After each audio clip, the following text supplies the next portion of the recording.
Welcome to the Yale Center for British Arts online series, At Home, the Norma Lytton Lecture. I'm Linda Friedlander, Head of Education at the Center, and I'm delighted to welcome Jason Farago today to our program. Please note that this program will be recorded. Your camera and sound are muted and will remain so throughout the program. We will be using the Q&A feature located on your navigation bar to gather your questions for Jason, and they will be answered at the end of his talk. Generous support for this program has been provided by the Norma Lytton Fund for Docent Education, established in memory of Norma Lytton by her family. Norma was an active docent at the center for more than 25 years and subsequently spent a decade engaged in research in the center's Department of Painting and Sculpture. Jason Farago, which rhymes with Chicago, is critic at large for the New York Times, where he writes about art and culture in the US and abroad. Mr. Farago began writing about art for the Times in 2015, and since then he has reviewed exhibitions, conducted interviews, and recorded features across the United States and in a dozen foreign countries. In 2020, he launched Close Read, a digital initiative that elaborates the meaning of a single work of art, detail by detail. Jason previously wrote for The Guardian, serving as its first US art critic and as an online opinion columnist. He has also been a regular contributor to The New Yorker, the BBC, NPR, the New York Review of Books, and Art Forum. He co-founded and served as editor-in-chief of the art magazine Even, whose 10-issue run is collected in the anthology Out of Practice.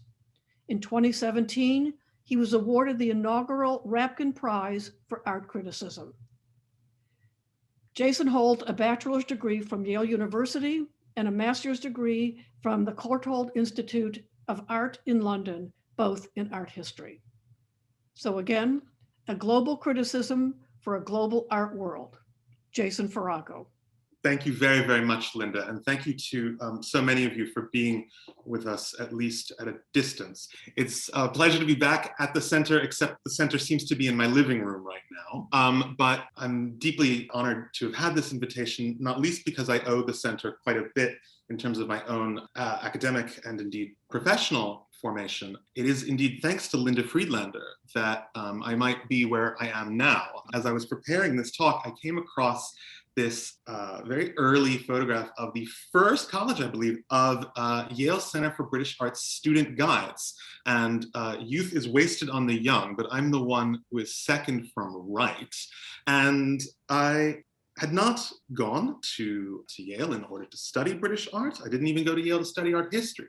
But it was thanks both to some brilliant professors in the art history department and possibly above all to the center that I decided to put aside English, move into art history, and then indeed to go to the Courtauld for a master's degree. And from there, I began writing freelance and eventually began to write for The Guardian. So no center, no career, I think would be the accidental diagnosis for where I am today. Anyway, it's therefore a real pleasure for me to be back here.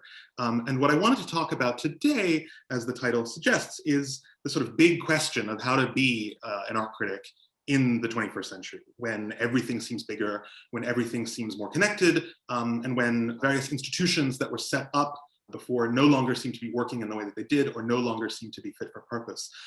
This question about the validity of critical judgment in a moment when the West can no longer credibly say that it is at the center of anything, or when New York, where I live, can no longer credibly say that it is the sort of capital of the arts, has been something that has animated my work really since I was an undergraduate at Yale. And what I want to talk about today, both in a historical sense and in a contemporary sense, is this question of valid critical judgment. What does it mean to have a judgment that counts, that obtains? As opposed to the sort of everyone's a critic, this is just my opinion variety. Where did that come from? Has that possibility been lost? If it has been lost, is that a good thing? And this question is not a new one. The question of, oh, I'm sorry, I forgot to even put this in. I'm still a great fan of the center. This is my husband looking at the George Stubbs, forgive me. But yes, this question of of the validity of judgment, about who is able to make judgments and what qualifies you to make a judgment, which is such a contemporary question, it seems to me, in both journalism and in the art world today, is not a new one.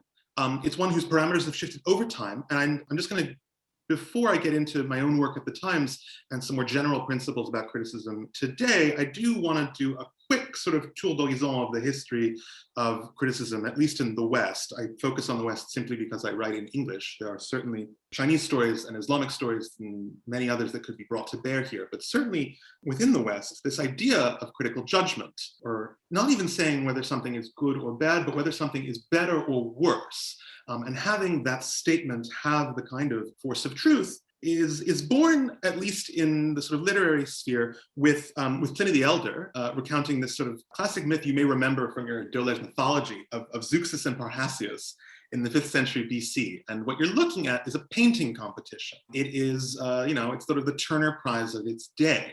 And what you're looking at is, I'm going to read you Pliny. And I swear that's the sort of the worst bit of exposition you're going to have all afternoon. But Pliny writes that Zeuxis, who represented some grapes, painted so naturally that the birds flew towards the spot where the picture was exhibited, right? You see them sort of try to gobble up the vine. Parrhasius, on the other hand, exhibited a curtain drawn with such singular truthfulness that Zeuxis, elated with the judgment which had been passed upon his work by the birds, haughtily demanded that the curtain should be drawn aside to let the picture be seen.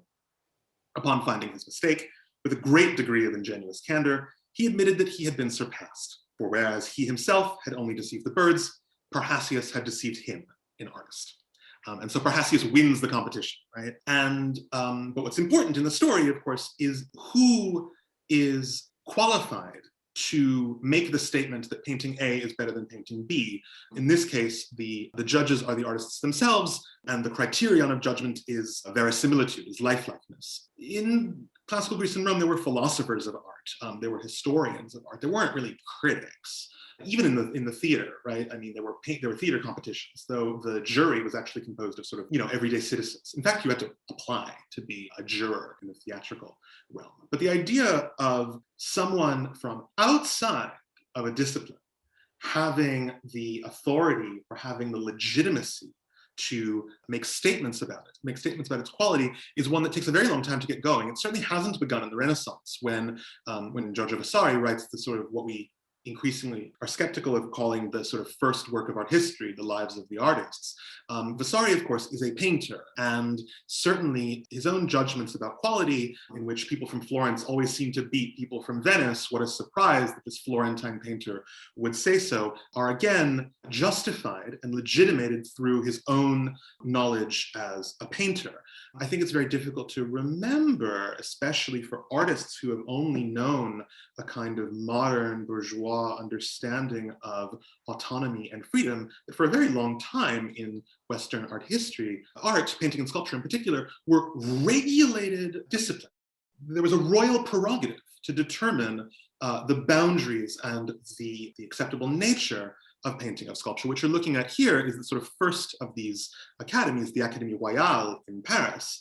And with the Académie Royale, mid 17th century, followed by the Royal Academy in London and similar academies in Spain and elsewhere in Europe, what you have is learned institutions that are elevating the status of painting and sculpture from something that is artisanal, something that is not unlike being a goldsmith or being a carpenter, for example, to something more humanistic, something more gentlemanly, but above all, something that has royal favor and something whose membership is determined by other artists in consultation with the royal power. And what counts as good painting, what counts as valid painting or sculpture, is determined by these guys, right? And a few women, actually, in the case of the Académie Royale, but mostly men. And even the sort of debates about the direction of art in the 17th century, there was a big debate about essentially sort of line versus color, a sort of continuation of the Vasari model with the Poussiniste and the Rubeniste in the 17th century. These were intra-artistic debates, right? It wasn't really until the 18th century, oh yeah, here's your guys sort of fighting about what's legitimate in history painting.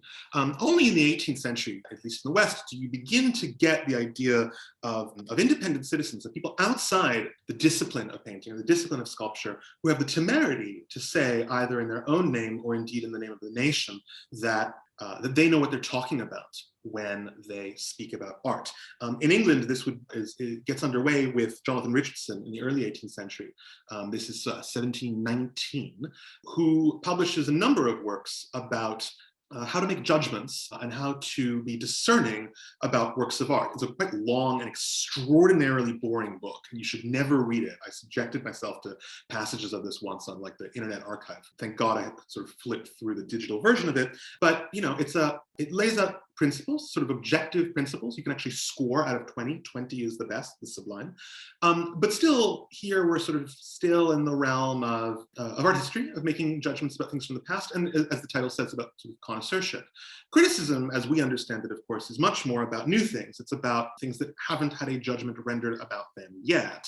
And really, the sort of father figure of people like me is Denis Diderot, who in the final years of the Ancien Régime in France sort of begins to write criticism of the painting that's on view in the Salon. He's not the first. There were more obscure figures who did it first. But Diderot is certainly the most important and the most literary and the most famous of the philosophes, of the Enlightenment thinkers, who would go to the Salon from outside the Academy and render judgments in a fashion that we understand by thinking and feeling, by looking at the work and looking at history, by stimulating the eye and then the mind and then the mind again. It's a very familiar form of looking and of judgment. And this stuff can sound elitist, can sound out of date, especially if, when you read Diderot and the other 18th century figures, the sort of certainty with which they deliver their judgments as absolute, as incontestable, can seem sort of a bit foreign to us. Nevertheless, what I want to sort of show you with this little history lesson is that there is absolutely nothing establishment about the idea of being a critic. Criticism, particularly in the 18th century, is an outsider's affair. It's something that Diderot is doing in the name of the people. And it's very, very, very hot stuff to arrogate to yourself the ability to make judgments. And indeed, it has effects, right? If you got good reviews, it helped your career, it would help you in posterity. Your whole life could be sort of altered permanently. By the 19th century, and I'm going to get to this at the end of this art history lesson very soon, particularly in Germany, the language of art criticism begins to shift away from the sort of Enlightenment expression of certainties outside of the system in the name of the people to a more romantic, more literary, more reflective mode of engagement. My boy Heinrich von Kleist on the left and Caspar David Friedrich Spanderer on the right. What we're looking at is a kind of shift from using your principles of reason, as they would have done in the 18th century, and coming at a work of art untainted by emotion, let's say, to a more involved, a more implicated kind of looking, in which the critic's job is to reckon with the work of art sort of from the inside rather than from the outside. Ditto John Ruskin in the English case, and a painting that any of you in New Haven will be familiar with by Turner. Ruskin is the sort of paragon of this more romantic, more 19th century kind of criticism. And though his certainties are never in doubt, I remember reading once that when Ruskin first saw Goya's Caprichos, a set of the Prince, he set them on fire. And so the idea of critical judgment sort of ending with publication was something that he would have never accepted. With the rise of modernism in Paris in the 19th century, you get a sort of major shift in critical style and also a major shift in venues of cultural publication. The professional art journals are kind of behind the times. Diderot, for example, published his Salon criticism to subscribers, whereas Baudelaire, who you're looking at on the left in an engraving by Manet, and many of the other important French critics of the mid to late 19th century were grubby journalists like me, who wrote for a general audience, who wrote for a daily or a weekly press, and whose engagement with new painting and could be substantially more implicated and more sociological even than Diderot's sort of knowledgeable outsider. Criticism could be a hacky affair. It's like the knock that critics are people who just couldn't get their novels sold is not entirely wrong in the case of 19th century France. It was a sort of Grub Street kind of publication in which, critics and publishers could have quid pro quos, reviews could be written before an exhibition opened, and most of all, there's the kind of like cafe culture in which the critic is hardly stepping outside of the realm of artistic production, but is a sort of boulevardier who is getting the gossip, who wants to know what's going on, and whose judgments are formed not simply inside the frame that you're looking at, but from the discourses that are taking place in the city. By the 20th century, with somebody like Clement Greenberg on the left, you have the rise of what we would call a formalist criticism, in which, contra the sort of belletristic, me and my feelings, stylish writing that could be in vogue in a lot of generous publications, an attempt to look at nothing but form, at nothing but the picture plane, and to make valid judgments that are elaborated simply through the object itself. Sometimes it worked, sometimes it didn't. I think people are pretty hard on Greenberg without remembering what he was trying to purge. But the sort of ex cathedra style of judgment that Clement Greenberg sort of epitomizes in the mid-20th century, and that a lot of people kind of hate in criticism, in which legendarily Greenberg would go into a studio or into a museum and he would turn around and he would look at the painting and he would immediately know whether it was good or whether it was bad. That had its moment, and then it had its day. And by the late 20th century, a sort of more theoretically inclined criticism led above all by Rosalind Krauss, who you're looking at on the left, who was a student of Greenberg and a big follower of Greenberg's formalism, who eventually broke with him to found the journal October, understood that those sort of ex cathedra formalist judgments had to be supplanted by a sort of more theoretical analysis of a painting or a sculpture's inner logic. All that said, as you probably noticed, almost every example that I've given you so far had a pretty narrow national focus, and it looked abroad, if it did, only with a kind of narrow gaze on national schools, like, for example, when Vasari would write about Flemish painting. Most of these critics were pretty convinced, if they even thought about it in the first place, that the local art was the best art, in many cases even the one true art. Greenberg was convinced not only that Jackson Pollock was the best painter, but that Pollock and after were the only possible legitimate form of art making, and everything else sort of was almost not art. Krauss, while never putting it with so bluntly, was not so far off that point. And yet, like, this is the moment that I want to begin talking about my own career. The late 1960s and early 1970s, in the English-speaking world at least, really you begin to see this shift away from a language of avant-gardes in which art is tending in a single direction, and the art that you give the best review to is the art that is pushing art history forward, to a much more pluralistic language, a language in which multiple styles, multiple directions, and no one true art can obtain. I'm thinking in particular of the rise of feminist criticism and the rise of feminist art practices in the 1970s as really laying some of the groundwork for this. But certainly in the 1970s, these things begin to split apart, followed by a sort of shift from a certainty about certain individual art centers, Paris in the 19th century, New York in the 20th century, to a more global, more capacious understanding of art in the 1990s, which I'll come to in a minute. So having gone through that sort of lightning history of criticism, I feel sort of moderately embarrassed to now pivot to the New York Times, because the New York Times is not an avant-garde institution. It never has been, though it certainly has had avant-gardists in its midst. The kind of criticism that daily newspapers do, and that the New York Times has done throughout its history, have oscillated through history between being more arrière-garde, more the voice of the establishment, to much more engaged, much more with it, if you want to say.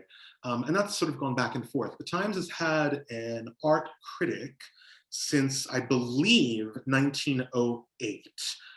I could be wrong about whether there were people on staff who contributed art criticism, but the first named art critic at the New York Times was the woman on the left, Elizabeth Luther Carey, who wrote in that sort of more belletristic style that Greenberg and Krauss were so keen to purge from art criticism in the early 20th century.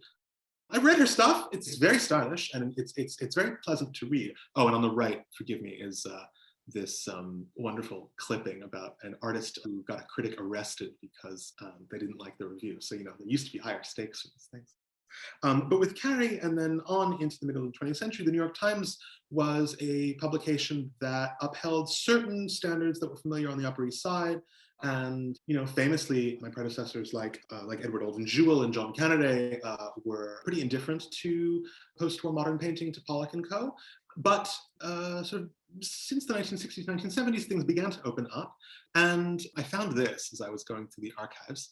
Did you know the Yale Center for British Art was front page news, complete with a picture? Grace Gluck wrote the item, and then John Russell, who was the critic of the 1970s, wrote the review. Russell was a critic who had a much more benign and benevolent view on modern contemporary art, though I wouldn't call him someone who was always keeping up with the newest thing. He definitely had a less denunciatory and a less dismissive view of new art than his predecessors. And with Russell, and then after him, Michael Kimmelman, and now our really brilliant co-chief critics, Roberta Smith and Holland Cotter, the New York Times is now substantially more engaged in looking at contemporary art at the moment that it's being made, and in particular with the kind of gallery reviews that we do.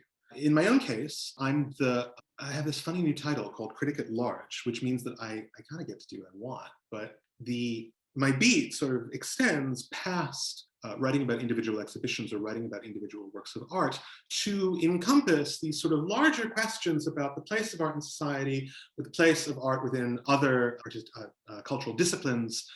The sort of task that I've been set has been to broaden the discourse around art and about what kind of formats these kind of critical judgments can be rendered in. It used to be, of course, that the New York Times was exclusively a print publication. We still care about print very, very much, but that meant that reviews were sort of straitjacketed in a print format in which you usually had about 1,000 words. It had a clear beginning, middle, and end, and about 2 or 3 pictures, followed by shorter reviews, usually for things that were in commercial galleries, which would be about 150, 200 words, and would fill a single page. With the shift from print to digital, the New York Times, and this is true, I know, of many other publications, has a more plastic, a more capacious understanding of what formats a review can take place in and what formats critics can express themselves. I, as Linda was saying in the introduction, have been working on this project called Close Read, which is an attempt to engage historical works of art in a contemporary fashion. On the right, what you're looking at is the example of Benjamin West, an American painter, but based in London in the late 18th century. And the second president, in fact, of the Royal Academy was an American, for what it's worth.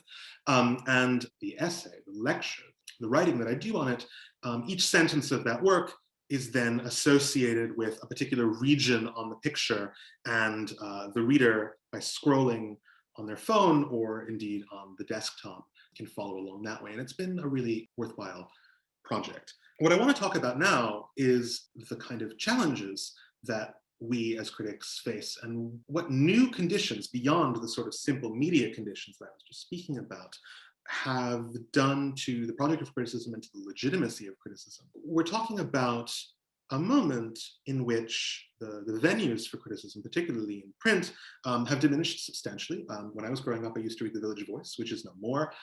That's true of many alternative weeklies. In fact, I should tell all of you, the very first piece of art criticism I ever wrote was in the New Haven Advocate, which was the weekly paper in New Haven. And those sorts of venues for a young critic to get their feet wet and make a couple mistakes without having too many people see it. And then, of course, sort of build up enough clips that larger publications might want to take a chance on them. These are diminishing by the day. Online venues have made up sort of a fraction of the difference. And although there is sort of interesting criticism being done in quite active websites like Hyperallergic, for example, I think some of the best writing online is done at a slower pace than digital media usually considers. A place like eFlux, for example, which has a much more theoretical view of things. A place like Triple Canopy, which maybe takes a more literary bent towards writing about contemporary art. But the bigger sort of story than we used to write on dead trees, we now write on OLED screens. The more important shift is this sort of radical loss, this permanent loss of our monopoly on readers' attention, and indeed on the ability to publish in the first place, right? It used to be that if you were an artist, I mean, one of the reasons people subscribed to Artforum if they didn't live in New York was simply to know what was going on in New York. Those times, of course, have decidedly passed. And what the critic has to do today is something substantially different from simply delivering the news about what is happening with possibly a little, I liked it or I didn't like it at the end. And therefore, what I want to talk about now is sort of what are these new conditions of spectatorship, of display, of discourse, of the market that a critic today has to reckon with. And what can we learn either from past examples that I was talking about at the beginning of this, or from other disciplines outside of art that could get us away from what I find to be a very boring insistence that criticism is dead. We have the statistics at the Times to show you that isn't true. People are reading this stuff. The question is, what are they reading? Why are they reading? And how can we do our job better? The picture that you're looking at comes from a piece I wrote when the Leonardo da Vinci exhibition opened at the Louvre, I guess about a year and a half ago, and it coincided with the renovation of the Salle des États where the Mona Lisa hangs. The Mona Lisa was not in Leonardo's show because of precisely the conditions that you were looking at here, that, unlike theater, ballet, opera, and classical music, visual art is the one domain of so-called high art that has only grown more popular in the last 20 years, right? The rise of mass tourism in particular has played a role here, but also the sort of breakdown of global barriers of shipping, of insurance, of transmission that have rendered a kind of global, or at least more cosmopolitan audience, something that can no longer be dismissed out of hand.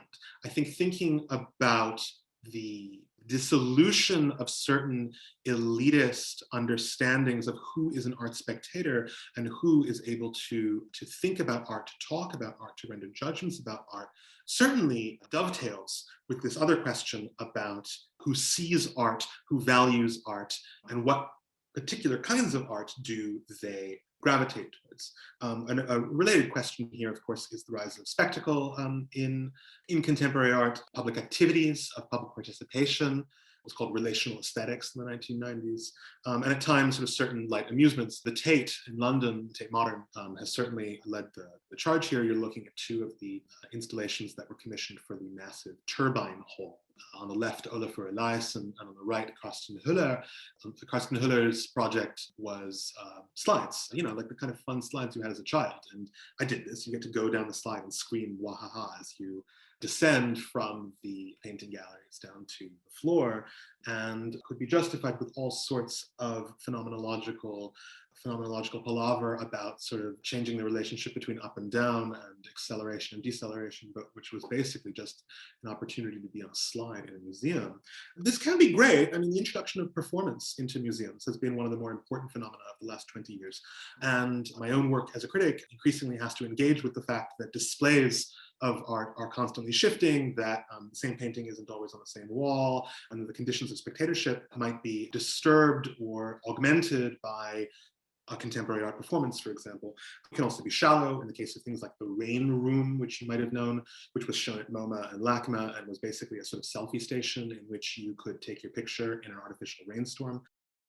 Congruent to this, of course, is the rise of the art market, which, despite predictions in March, has not taken as much of a hit from the pandemic as you would have thought. It's easy to, it used to be that certainly the theater critic of the New York Times could close a play. The architecture critic of the New York Times could really do some damage to the possibility of construction. It is well past time that a critic for the New York Times or anywhere could make a dent in the value or in the success of any individual artist's career. We can possibly boost, but we can't diminish. And I don't mind that. I'm not here to be a participant in the market. My duty is to readers rather than to collectors.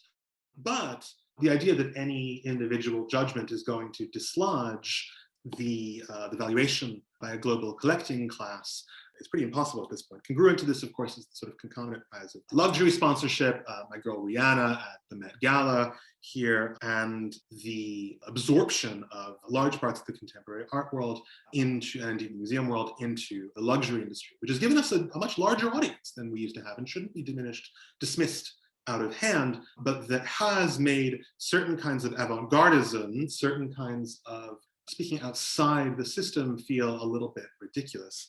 Another important shift that has been critical to my own project as a critic and to what it means to be a critic in the 21st century has been a shift in what the object of inquiry for a critic is, from an individual painting, an individual sculpture, to the exhibition, not only group show, but indeed individual contemporary artists' exhibitions as being the sort of principal locus, the principal object of critical engagement. This means that when writing reviews, you're very much not doing the Greenbergian or indeed Diderotesque sort of confinement of your gaze to the work in question, but are engaging with the sort of larger narratives, the larger curatorial project of, in the example on the left, an extremely controversial painting show at MoMA in 2014 called The Forever Now, which could have been reckoned with in a salon-style form of criticism in which these 15 or so contemporary painters put up their most recent work. And in the old model, you would have said, A is better than B, and I can tell you why either through my own brilliant eye or through my own literary reflections. Almost none of the reviews of that show spoke in that language, and instead treated the curator and indeed the institution as the thing to be assessed. And then on the right, the curator Oki and Wazer's last major group show called Post-War at the Haus der Kunst in Munich, in which the argumentation of an exhibition, as you go from room to room, the idea that works of art are placed within a historical or a political or an economic discourse rather than things that are autonomous of those sort of grubbier and more everyday concerns, no longer holds. I think a really important question is the question of the rise of the smartphone and personal photography in art spectatorship. As I once wrote, for younger viewers, the phone frames our experience of art just as profoundly as the church used to frame it, or the white cube used to frame it. On the right is my old colleague at The Guardian, Zoe Williams. The first day the National Gallery in London allowed photography. And though there are a few museums, the Frick, the Menil, that continue no longer to accept photography, the condition of seeing through a phone with a phone, not only with your phone in your hand, but with your phone in your pocket, has become one of these sort of primordial questions and gets away again from the idea that the object of inquiry can be confined only to the thing on the wall. I think more importantly than anything, though, has been the sort of broadening and diversification of individual, national, or citywide art worlds, art discourses, to have not only a more global gaze, but also a fairer and more inclusive gaze on their own scenes. Western critics at a place like the New York Times, mostly white, actually entirely white in the case of the New York Times, and mostly male, have been passing judgments on the art of other people for a very long time. I never doubted that they had the capacity to do it. Not only that they had the capacity to do it, but that they were the only people who had the capacity to determine the terms, not only to say whether a work of art was good or bad, but to establish how you would know that a work of art was good or bad. And this can all be dismissed with quite a bit of post-colonial language, and it should be. Nevertheless, it was sort of fundamental to the establishment of modernism. I mean, MoMA, in its very first years, was showing Persian frescoes and was showing Central African masks alongside works by Cézanne and Braque and the rest. What you're looking at on the left, these masks, these full-body masks and totems from Papua New Guinea, from the Asmat people, are not at the Met or the Museum of Natural History. They're at MoMA in 1962. And both curators and indeed critics were happy to speak about this work as modern, and were happy to judge it as great, even if they were incurious, either intentionally or unintentionally, about the actual sort of social or legal or religious functions that an oceanic work of art might have. As for the sort of actual contemporaneous production of people who lived in Oceania, who lived in Africa, or who lived in Asia, nothing doing.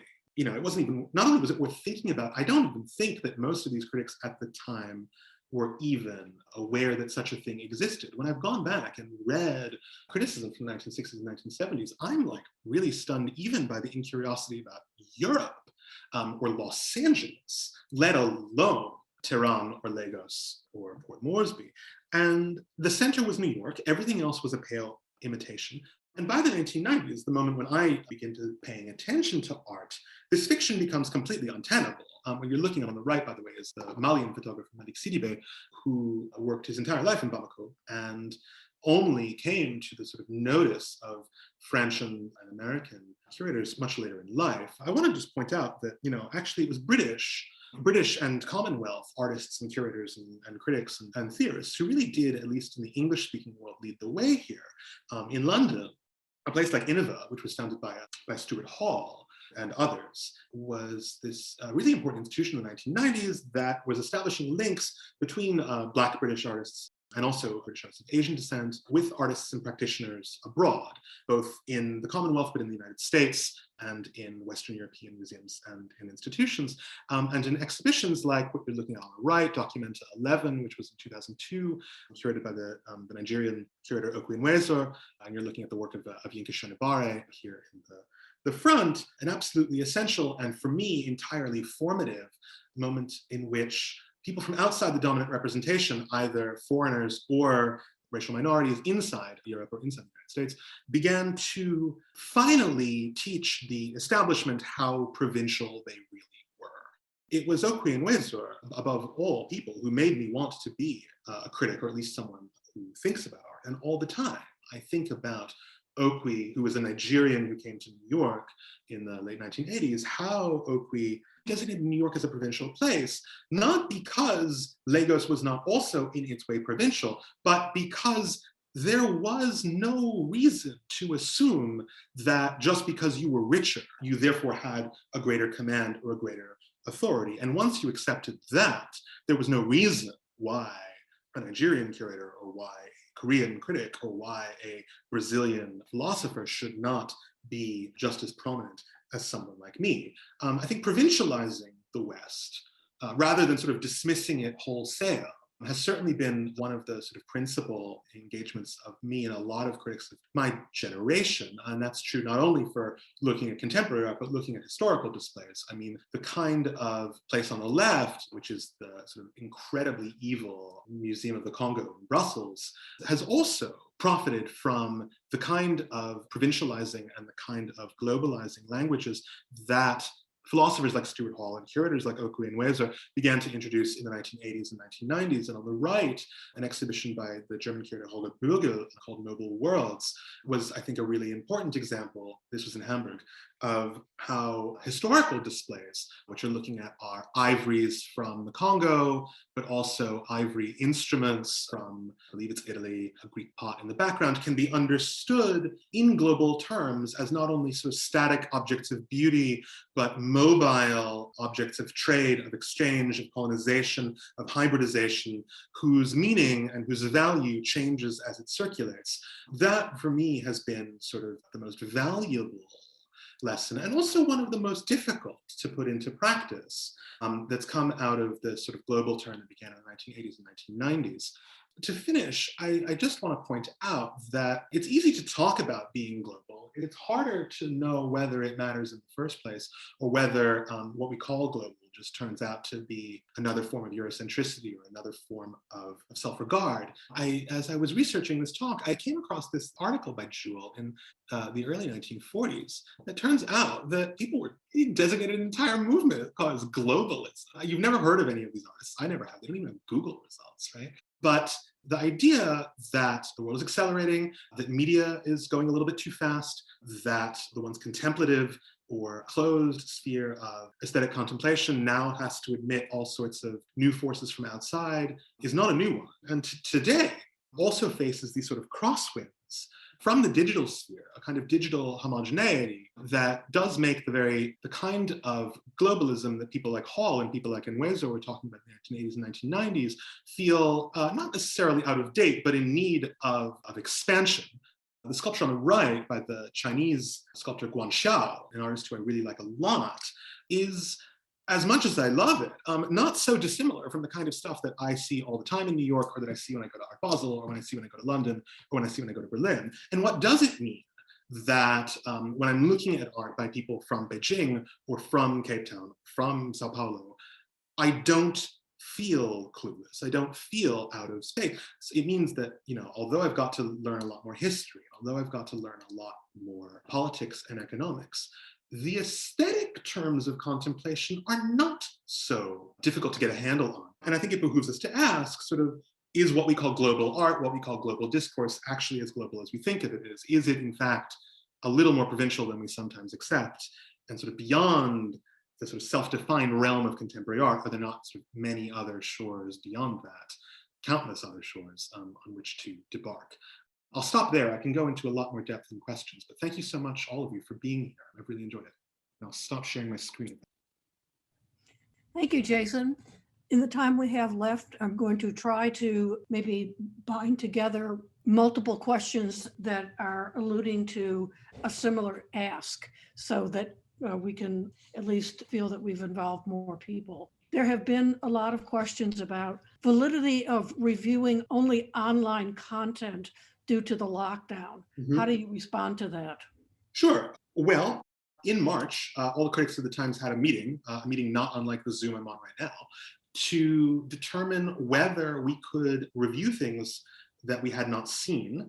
And we all agreed that, with the exception of sort of a few sort of exclusively online projects, the answer was no.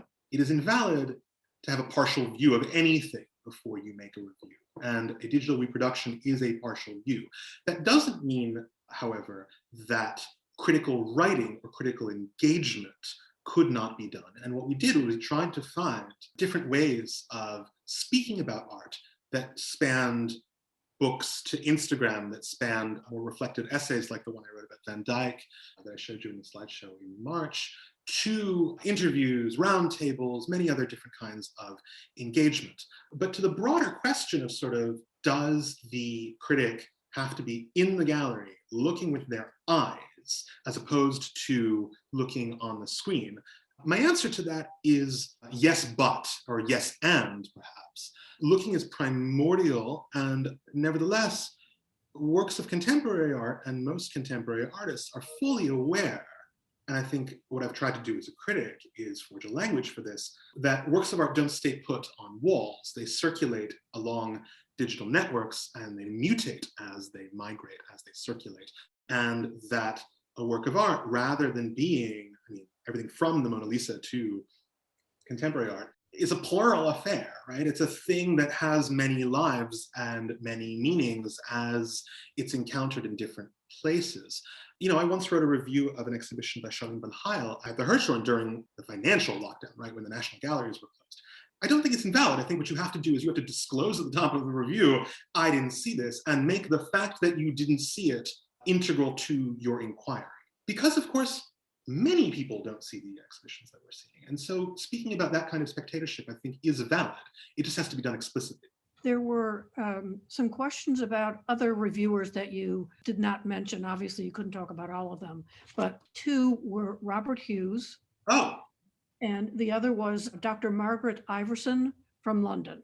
Hughes, who, if you don't know, is an Australian who came to London and wrote The Shock of the New and then made The Shock of the New into a BBC series, which then aired on PBS in the United States. Hughes is an interesting figure because the sort of more demotic or more popular, I suppose would be a better word, form of engagement is one that I absolutely don't dismiss out of hand. The kind of history of avant-garde criticism that I was showing at the beginning is hardly the only mode of engagement.